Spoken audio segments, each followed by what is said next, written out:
சக்தி பராசக்தி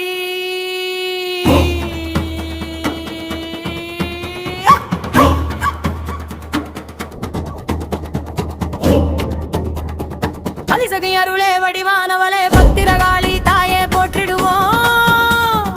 அண்ட சராசரம் ஆளும் தேவியே அபயம் அடுப்பே அம்மா காத்திடுவார். விரலய காலத்தில் உலகம் அழிய படைக்கும் கடவுள் பிரம்மந்திகைக்க மகாவிஷ்ணுவின் யோக நித்திரை மகாசக்தினியே உதித்தாயே.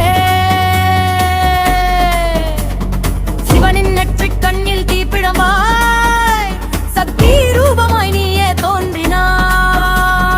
பத்திரகாளி என்ற திருநாமம் கொண்டு பக்தர்கள் துயர் துடைக்க வந்தாயே.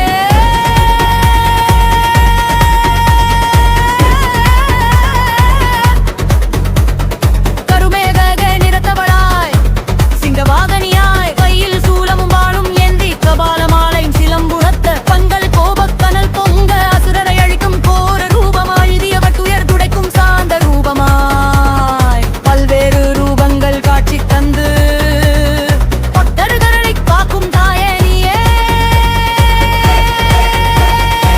மகிஷாசுர என்னும் கொடிய அசுரன் தேவர்களையும் முனிவர்களையும் துன்புறுத்த மூவுலகும் நடுங்க அவன் அட்டகாசம் செய்ய தேவர்கள் உன்னிடம் அடைக்கலமடைய கோபாக்னியாய் நீயே சீறி எழுந்தாய். சிங்கத்தின் மீது ஏறி போர்க்களம் சென்றாய். மகிஷாசுரனை வதம் செய்து உலகை காத்தாய். மகிமை பொருந்திய பத்திரகாளி தாயே